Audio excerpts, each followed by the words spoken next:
Why is there a difference between why some people get affected and some people have no effect from the mold that's growing in their homes? It's a common misconception around the health impacts of mold that it would impact everyone the same in the household. That is not quite the case for quite a few reasons. They call this the canary effect. And the reason for that is one, that earlier genetic susceptibility stat. So the 24% of the US population that can't really effectively tag and detox the toxins that they're exposed to. That's one layer. If you're immunocompromised, you're just a lot more susceptible to your environment. And three, everyone's health status is quite different, and that's tied to the food we eat, whether we have movement and exercise or not, as well as our own other biological factors that get baked into that. There could also be a scenario where one room has more acute exposure than the other rooms, or a certain individual spending a lot more time in the household than the other. So there's just so many different factors that go into that recipe.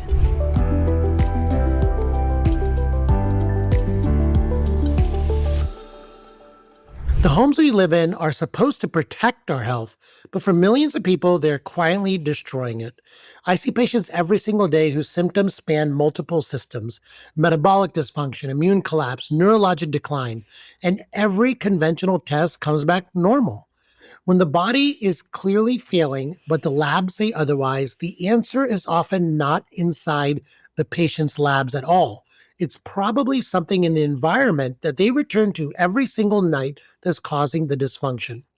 Today, I'm joined by Ariana Thacker. She's the founder and CEO of an incredible new company called Moldco. She's a chemical engineer who moved from deep tech venture capital into healthcare after her own home nearly destroyed her health. Ariana, I hear this story so many times. It's mind-blowing to me how it's so long it takes for people to figure out what's actually going on with their health. And when this dangerous mold levels in your living space triggered severe symptoms that baffled doctors for months, she realized that diagnostic and treatment infrastructure for environmental toxins barely exists. So what does she do? She just built it herself. I can't wait to dive into mold with Ariana and learn her story on a deeper level, and also the technology that she's built. We're going to be exploring how mold exposure dismantles our mitochondrial function, disrupts our hormone signaling, and creates systemic inflammation that conventional medicine just cannot explain, and why the gap between symptom onset and accurate diagnosis often spans years, if not decades. We're going to talk about how technology is finally catching up and making precision environmental medicine accessible to everybody. If your body has been telling you something is wrong, but your doctors keep saying that you're fine, this conversation is going to be exactly what you're looking for. Welcome to the podcast. Thank you so much for joining us. Thank you, Dr. Shah, for drawing attention to such an important issue.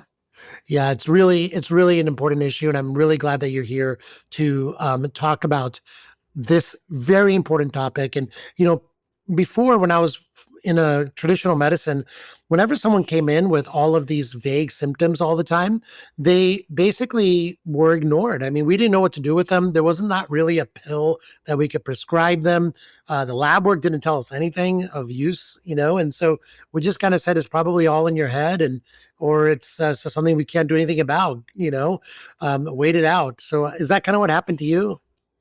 Pretty close. And I could say that I don't blame standard medical practice for that approach, right? Without the right tools to figure out what the issue is, it's hard to come up with the treatment plan.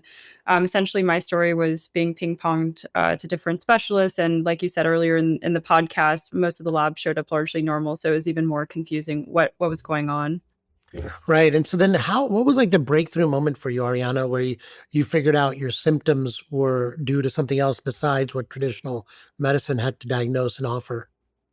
Yeah, so I'm an engineer and a numbers person, so I like data. And after a lot of dead ends, going to different specialists and doing labs and imaging tests, I had my light bulb moment when a home inspector came, and there were highly toxic levels of mold found in my home in Miami, close to Mm. 35,000 spores per meter cubed.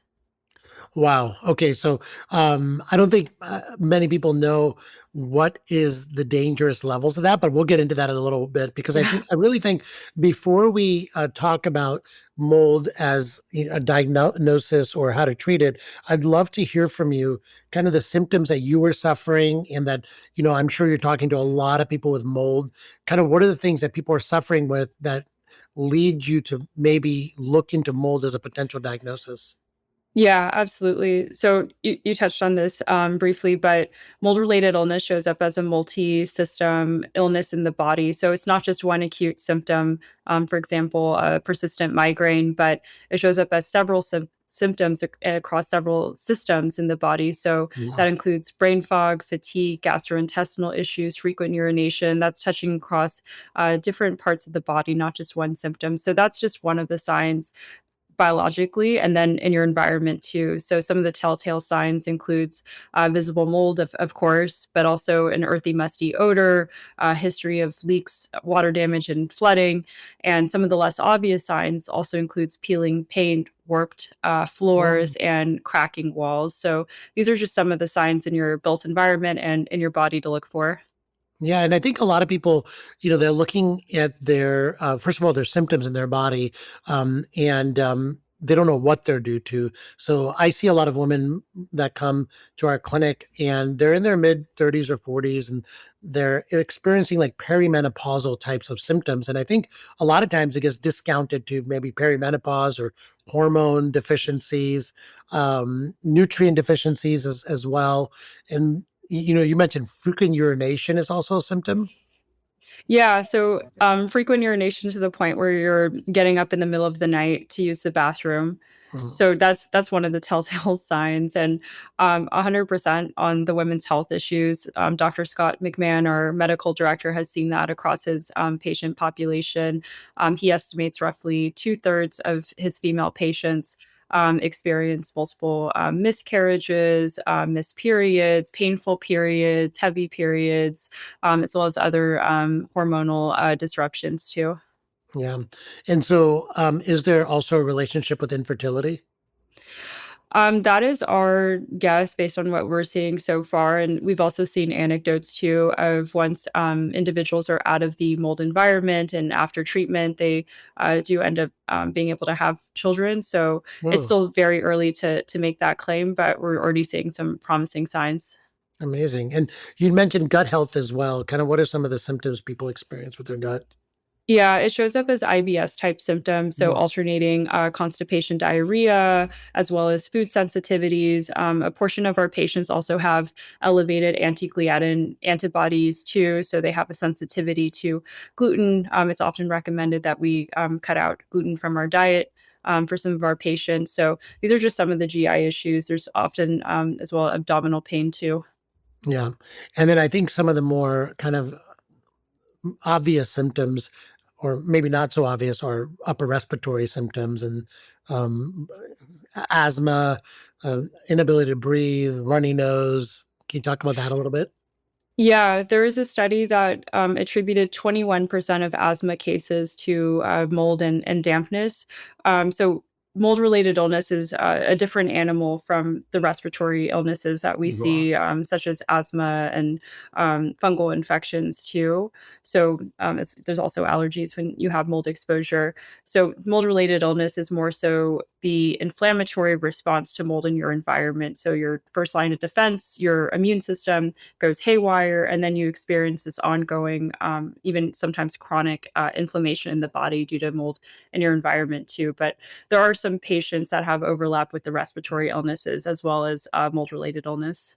Got it. And I think there's basically two different ways mold can affect you, and the way I look at it is actual colonization with the mold in your upper respiratory system, so the actual mold organism. But then there's also the toxins from the mold as well, right? Can you talk Yeah. about the difference between the two? Yeah, the analogy I use to explain how the toxins impact the body is so your body's a castle. Mhm. You have all these defense systems and you have guards in your castle. So that's your immune system. And when you have these microbial invaders, it's not just mold when you have water damage, there's also bacteria too, and particulate matter and VOCs and mycotoxins and fragments of the cell wall. So there's this microbial soup in the Mhm. air when you breathe the air in a water damaged building. So your body tends to respond to that in a number of ways. So for there's a stat that 24% of the population has a genetic susceptibility to where these defenders can't really fight off those the microbial exposure. So how that shows up is your body can't distinguish friend versus foe. So you have these invaders coming in, and it looks a lot like your own security system. So the alarms are going off because it can tell that something's off, but it's just not sure what. So that's what happens when you're exposed to toxins. Mm. Invaders come in, the immune system gets confused and dysregulated, and then there's a state of ongoing inflammation. So the alarm system not turning off. Yeah, absolutely. And then you get this almost chronic inflammatory response that's continuing for long periods of time. And people, when they experience chronic inflammation, can show up in all sorts of different symptoms throughout the body. And not to mention, it can also lead to long term chronic diseases as well. So it's so important that to keep insisting that you go down the rabbit hole of trying to figure out what's going on if you're experiencing these symptoms. Absolutely. Yeah. So, one of the things that I think a lot of people have questions about is in the same household, you have maybe three, four, five people living, right? And one person can be severely affected by the mold. And the other people in the house are like, what's wrong with you? Why are you sick all the time? And why is there a difference between why some people get affected and some people have no effect from the mold that's growing in their homes? Yeah, thank you for highlighting this. It's a common misconception around the health impacts of mold, that it would impact everyone the same in the household. That is not quite the case for quite a few reasons. They call this the canary effect, so the canary in the coal mine. And the reason for that is, one, that earlier genetic susceptibility stat. So the 24% of the US population that can't really effectively tag and detox the toxins that they're exposed to. That's one layer. If you're immunocompromised, you're just a lot more susceptible to your environment. And three, everyone's health status is quite different, and that's tied to the food we eat, whether we have movement and exercise or not, as well as our own other biological factors that get baked into that. There could also be a scenario where one room has more acute exposure than the other rooms, or a certain individual spending a lot more time in the household than the other. So there's just so many different factors that go into that recipe. Yeah, you're absolutely right. And it could be something as simple as if there's one person in the family that is traveling more than the others, maybe for work, or, if people are working in two different environments, they could have a double exposure from their work environment, also their home environment. It's just there's so many different factors that play into your resistance to the symptoms of mold. And one of the things that I talk about a lot too is if there's one person in the family that's been diagnosed with mold toxicity, we usually end up testing the whole family because even though they might not be experiencing symptoms, they're still developing that inflammatory state. Exactly. And thank you for touching on travel too. Exposure can also happen in airports and hotels, and often do. And testing the whole family is very smart as well, because that genetic susceptibility, one part comes from mom, one part comes from dad. So testing the parents also very important, and the siblings in the household. Yeah. I remember a few months ago, I was traveling to do a talk in Key West and outside of Florida. And I walked into the hotel room. I'm like, I cannot stay here. Like I could tell Yeah. immediately. I started sneezing and blowing my nose, and it smelled like mold. And I had to find another hotel. And so glad I did because the exposure, the amount of time you're exposed, it builds up pretty rapidly, especially with the number of spores in the environment. Yeah, Florida's very tough for Yeah. traveling. I usually don't look forward to my Florida trips. You don't live in Florida anymore? No, I had to get out. I did a lot of home hopping to try to find a clean environment. It's extremely tough in Florida. Yeah. Yeah. Can you talk a little bit more about like what are the areas in the United States that are more likely to have mold in the home environments or the work environments, and why is that? Yeah, it beyond just whether you're in like a tropical area with high humidity, or in a coastal region, other factors to pay attention to is frequent flooding. Besides having a natural event happening to your home, there's also leaks, pipe bursts that can happen, common during the winter time, and it could also you can also have water intrusion through something as innocuous as heavy rainfall or Yeah. a loose nail head on your roof. So I wouldn't filter it so much as, oh, I'm in the coast or not in the coast, or I'm in the desert or not. Mm, There's just so many different factors to consider. And there's large studies done. One study, which I cite often, 12,800 plus homes surveyed. Roughly half of those homes had mold, dampness, or high humidity in the home, or water damage that can cause mold. I've wow. seen stats as high as 70% of homes have mold alone. That felt a little high, but in that range is likely the level of impact. So, one of the things I hear a lot from naysayers of the mold toxicity hypothesis is that humans have been living around mold since, we lived in caves. And I just would wonder, what is your response to people that say that? Yeah, I mean, it's cited in the Bible, and the Bible even has a mold remediation plan in Yep. Leviticus. So yeah, I would say that a lot of the research in the last 30 years has better defined the problem, but it's not a new problem. It's a problem that's been around for a while. Yeah. And I think, the people that say that are like, well, humans are meant to live around mold. And I always say, well, it's in the Bible. Like they say to burn your house down if you can't get rid of Yeah. mold. So this has been a problem for a while in human history. Yeah, that's an interesting way to exactly. Exactly. It's just because we've been around it for a long time doesn't mean it's not a problem. Humans have Yeah. always been suffering from too much mold exposure. Um, so moving on to like testing for mold, not in a human, not in the house yet. Yeah. Were you tested for mold when you were having your symptoms? Not initially. It wasn't No. until I was treated by a shoemaker certified physician that we looked into the key biomarkers, which I'm sure you're very familiar with, the inflammatory and immune markers that are commonly dysregulated. Some of those include MSH, MMP9, VEGF, C4A, TGF beta 1. So these are the classical shoemaker labs that I was tested for. Eventually, initially, no. I remember having over 100 plus different markers tested, and it didn't include any of those labs. Yeah, and I think that's what's important. All the lab markers that you just mentioned are not standard laboratory measurements that doctors are doing, and most doctors don't even know that some of these measurements exist. And so you really have to go to someone that's used to looking for mold. And Shoemaker is a big fan of these inflammatory biomarkers in the blood. There's also urine tests available for mold toxins as well. And I know there's controversy around some of these. What are your feeling about like urine laboratories for mold toxins? Yeah, so Dr. Shoemaker and Dr. Scott's take on the urinary mycotoxin test is that you're not able to distinguish ingested versus inhaled mycotoxins.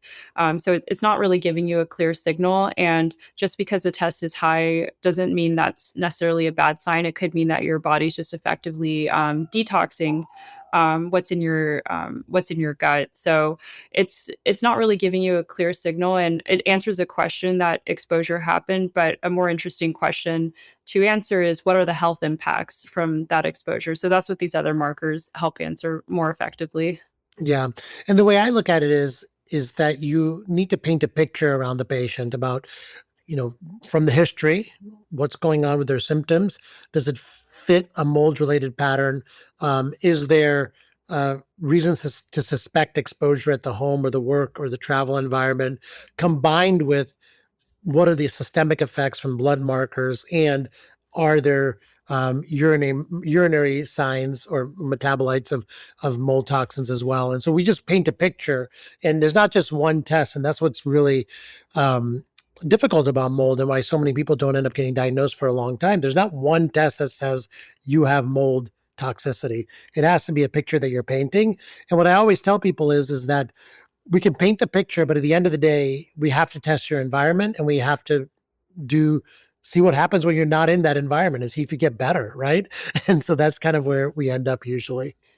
Yeah, it's more of a checklist process to your point. The labs give you one layer, the symptoms give you the other, and then whether exposure happened or not gives you that last layer on the cake. So there's other illnesses too where it's more of a checklist process. So this is just one of those illnesses. Right. And there's you mentioned genetic risks a few times. What are some of the genetic risks for mold? And I know you guys have a genetic test for these markers as well. Can you talk about those a little bit? Yeah, it's tied to HLA haplotypes on chromosome 6. That's a lot of jargon, but essentially, there's certain types of patients that take these tests, and it gives you a result, three different alleles. One of those outcomes would be like 11352B, for example. So that's one of the mold susceptible HLA types. Mm. And what we've seen in the research that roughly and this is Dr. Shoemaker's and Dr. Scott's research, that roughly 90% of patients that get quite sick, so patients that develop SERS, ends up having one of these HLA haplotypes. Mm. SIRS is chronic inflammatory response syndrome, and Yes. right, and those you also test for those that syndrome as well, right? So that's where you're testing for like TGF beta 1 and MMP9 and some of these markers that tell you if you have that chronic inflammatory kind of response, right? So we have a SERS panel. Mhm. We also have a complete panel. To technically get the SERS diagnosis, you do need that checklist with a provider, but Sure. that provides the labs piece of that recipe. Can you talk about the checklist? Yeah, absolutely. Mhm. So, one, having dysregulated labs. So, our source panel does a great job for building that out. And a dysregulated lab could also include that genetic susceptibility too, to meeting the symptom clusters, is what it's called. So, Yeah. there's several different symptoms associated with chronic inflammatory response syndrome. It's called the symptom clusters, but having 8 of those boxes checked if you're an adult, 6 if you're a child, so under the age of 18. And then the last piece is having that environmental exposure. So that makes up a SIRS diagnosis, and that definition has evolved over time, but that's the latest way that it's being assessed in the field. Right, exactly. And that symptom cluster questionnaire, is that something that anyone can take, or how does someone take that, answer those questions? Yeah, it's pretty easy to do without having to even see a doctor. You can just pull up a symptom clusters chart and Yeah. see how many of the symptoms map to your experience. Usually, you want to select symptoms that have been around for at least 30 days. Like if you're just feeling off for that week and it could be the flu, that doesn't really count. But really trying to find these symptoms that have been sticky, that have stuck around for a while. And a single symptom, just a rule, a single symptom in the box counts as that box. So you don't need to have every single Yeah. symptom in that box checked to then select that box. Right, right.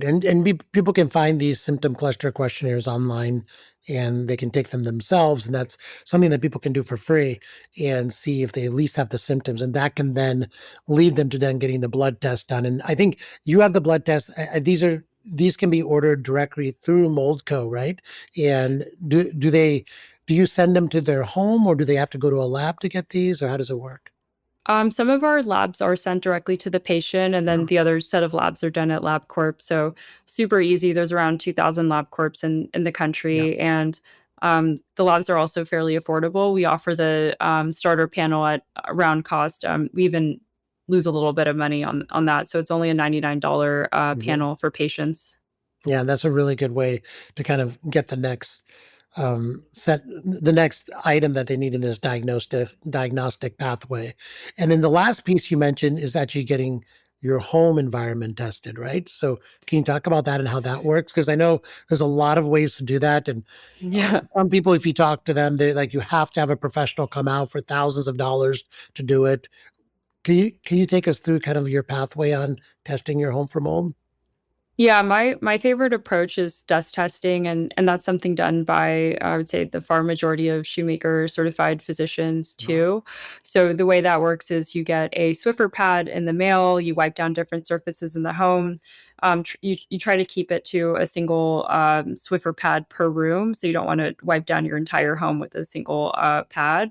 And it's then sent to a lab where MSQ-PCR, or a PCR method specific for mold, is the analysis done, and you get a report with the molds that are present and how prevalent those molds are.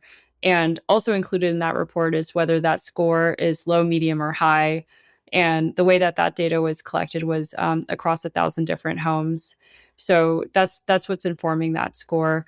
And I love that so much for so many reasons. One, it's very low cost. You can do it yourself.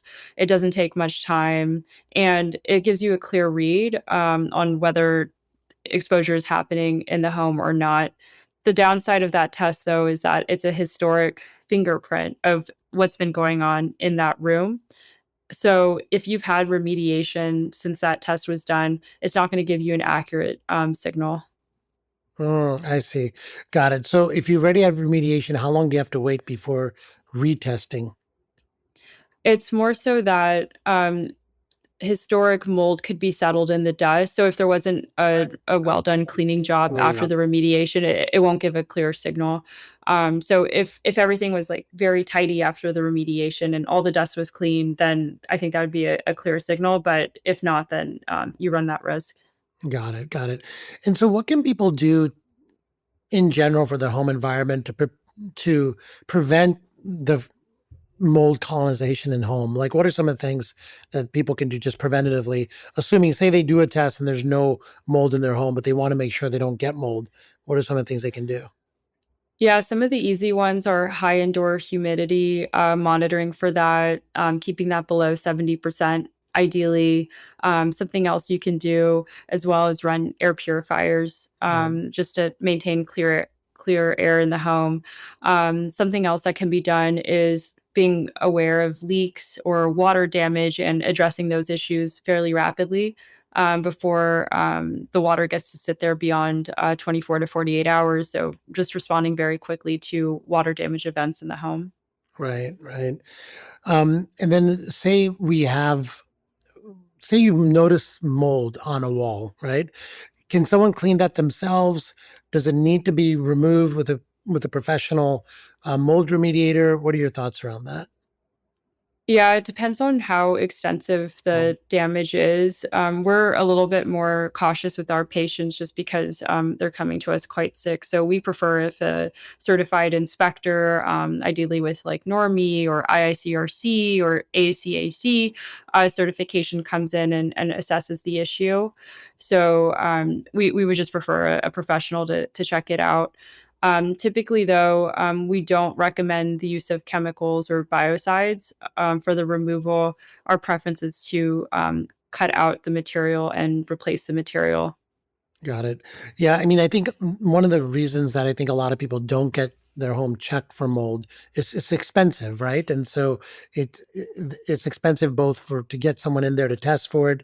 It's also expensive to do the remediation. I think people are fearful of that, of discovering something they don't want to deal with, right? And so, yeah, Yeah, absolutely. And I think that's where there's a lot of opportunity for entrepreneurs to come in and just help innovate the space. Like it is a fairly ancient industry it that's is. very yeah, so there's just so much opportunity to improve all that for patients, and I'm excited to see some of the new companies coming out to address that problem. I agree. It shouldn't be as expensive as it is, and I think that definitely there's room for innovation and getting your home cleaned properly for mold if you have it there. So, anything else on the home testing front that you want to mention? You know, you mentioned a couple of organizations there. Can you talk about those and what they are, why they're important to know about? Yeah, those are standard training programs for inspectors and remediators. There's certain codes to follow and certain training that should be done. Important things to look for is someone that is actually trained in mold. You'd be surprised how many folks kind of just enter the field without formal training or without that being their specialization. So it's just a way to filter out the right inspector and remediator for you. Yeah, absolutely. So say you do your blood test, we get a mold code blood test. It shows that are signs of mold toxicity. There are signs of, you fill out a questionnaire. There's definitely a symptom cluster. What's the next step? Yeah, great question. So we take patients through the care journey. We have our own clinical team. We assess patients even more deeply to confirm that they have the signs of mold-related illness or mold toxicity. We look deeply at their symptoms, their environmental exposure, their medical history. We also have a concierge care model too, so patients can message us at any time, and we deliver the medications to patients' doors. And that's a personalized and programmatic journey that we take patients on. It's a few different steps for treatment, and it's typically done over the span of several months. We see symptoms improvement and resolution typically in the first 3 months, though, but we really encourage patients to go through the whole protocol because all the steps are important. Yeah. And you have doctors guiding people through the protocol? Yes, yeah, exactly. We have nurse practitioners licensed in the state, and then we have our medical director, Great. who's one of the world experts, helping oversee the patient cases. And that's through telemedicine? Yeah, it's all virtual care, and Beautiful. we're currently in 16 states for care. We'll be in all 50 states by the summer of this year. That's fantastic. It's making this type of care so much more accessible. People have such a hard time finding care for mold. Yeah, it's definitely a unique challenge. And what gets me excited is the affordability piece. So, creating something that's at a tenth or even a hundredth the cost of what patients who do end up finding the right solutions pay through their journey. Yeah, no, I love that. And you're also providing medications, you said. Can you talk a little bit about the medical treatment of mold exposure? Yeah, so the medications that we offer are a prescription binder. That's everything has a medical professional overseeing and Mhm. prescribing every step. By the way, we also have a nasal spray that helps clear some of the problematic bacteria and biofilm in the nasal passages, and we also have a peptide. Which is part of the Shoemaker protocol, vasointestinal polypeptide or VIP included. So all three steps are shipped directly to the patient's doors. Oh, that's amazing. So you're clearing the biofilm, which is the colonization of the mold in the upper respiratory pathways. That's a nasal spray, right? What's the name of that Yep. nasal spray? It's our own formulation. It's called Moldco Clear. Oh, cool. Very Yeah. cool. And then you're using binders as well? Yeah, we're using prescription binders. So what you may see online is the use of natural binders like Mhm. charcoal. Yeah. We haven't seen success with those binders. We see just a lot more success in symptoms resolution with the prescription binders. Got it. And what are the prescription binders that you're using? We use colesevelam. Another common Mhm. one is cholestyramine. Yes, exactly. Great. And then VIP is part of the Shoemaker protocol. And can you talk about Dr. Shoemaker and who he is? We've mentioned him a couple times and for the audience's Yeah, benefit. Yeah, I'm obviously a huge fan of Dr. Yeah. Shoemaker. I attribute feeling like myself again to him, so credit him with with a lot of appreciation. So he's our founding physician, one, and he coined the term chronic inflammatory response syndrome. He led the research in the space, so he's the pioneer. Defined this illness, defined the biomarkers, defined the treatment, and he's personally treated over 14,000 patients himself. And his story is just so unique. It started over 30 years ago now in this space, and he's since built I would say a cottage industry. Like he's helped spin up multiple companies and train providers and provide a tremendous amount of educational resources for patients. So I just think he's absolutely incredible. Yeah, he's really been a lifeline for people that have been suffering from mold and nowhere to go. I know a lot of functional physicians get trained in the Shoemaker protocols as well, and so it's really, really important to keep spreading the message, but it just can't spread fast enough. And so your company um, really provides access, and also I would say access at a more affordable price range than what's typically available. Sometimes people spend thousands and thousands every year getting treated for mold. Yeah, absolutely. Is that kind of what led you to developing Moldco? Is just democratizing the care? What's the mission of Moldco? Yeah, our mission is to address the biggest medical blind spots. Mold is a big one. Next up, we want to address Lyme. And then Mm, after that, long COVID. So these illnesses across the biotoxin illness pathway, which is currently almost unaddressed or very minimally addressed in standard medical practice. So exciting to hear that you're doing this, especially around long COVID. Um, it's such a huge problem. We see it all the time. Yeah, absolutely. Yeah. And people are suffering and they don't know what to do next. And there's not a lot of good treatment protocols available. But I see a massive opportunity there. And hopefully it's something that you can launch here pretty soon.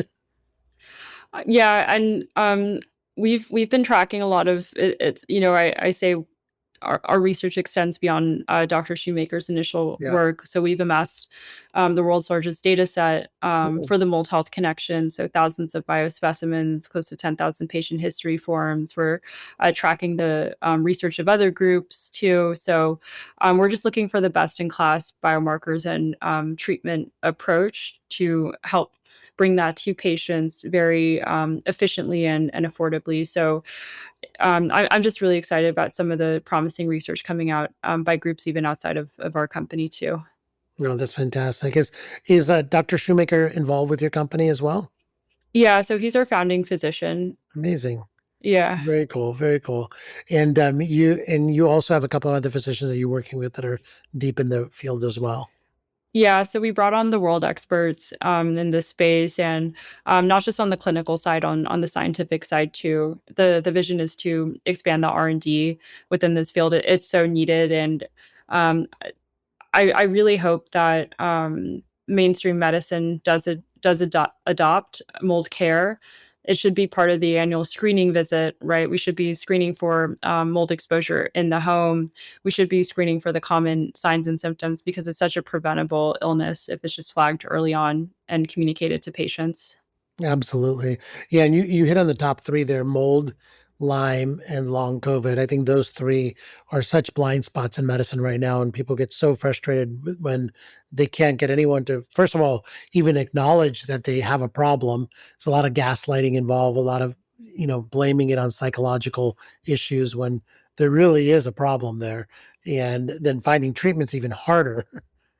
Yeah, or it's a misdiagnosis. Yeah. They're getting treatment for something just totally different to what their root problem is. Yeah. You mentioned research. Are you guys conducting research on mold on the patients that are being treated as well? And kind of, I know you're using evidence-based approaches to your care, but are those evolving? Is that research evolving your care of mold? Yeah, we are constantly keeping our ear to the ground of what's new in the space. The group of Shoemaker certified physicians are conducting their own R&D separate from what we're doing Oh, too, and we've started sequencing our biobank to better understand the impact of mold on human health. So this is the first of its kind analysis, and we'll be publishing those results soon. But it's really something we want to double down on later this year after we've expanded to all 50 states and continue to delight our patients. It's really more our secondary goal. The primary goal is serving patients today, and then after that we can serve patients tomorrow. I love that.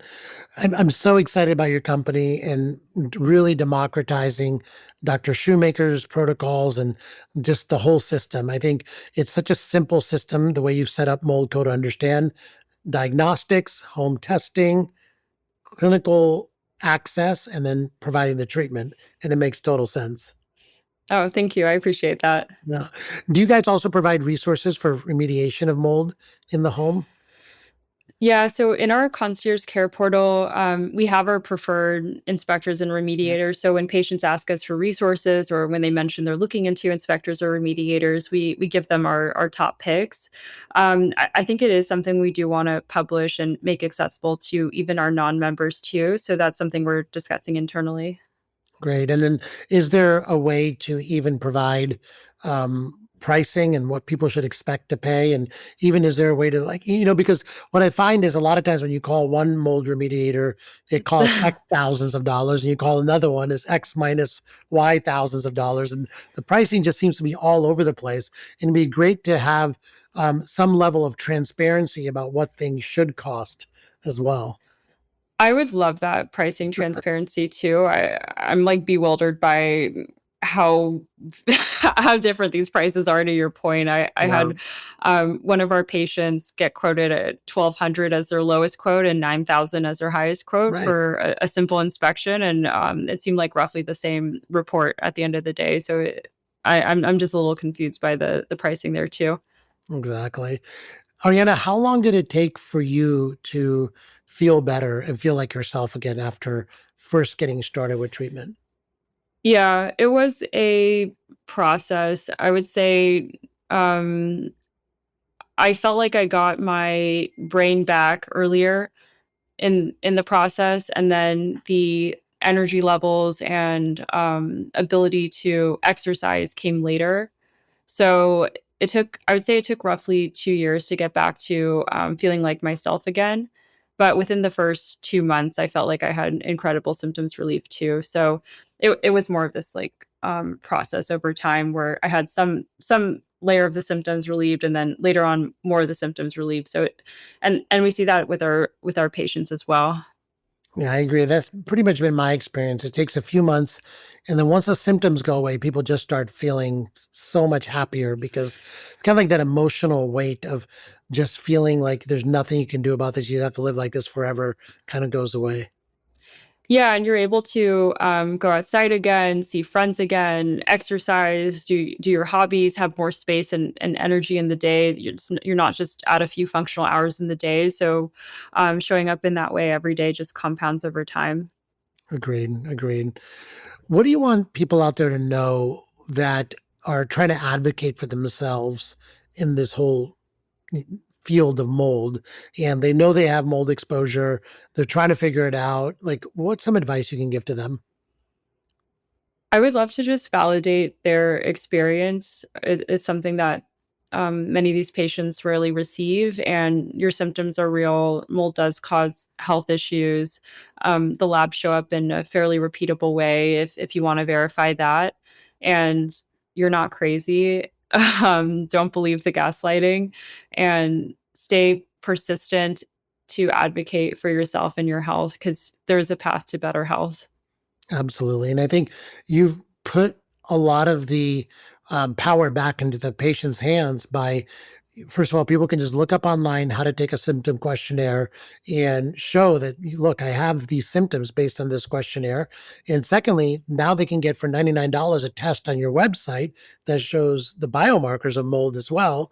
They can test their home as well. How much does that home test cost, by the way, the wipe test that you talked about?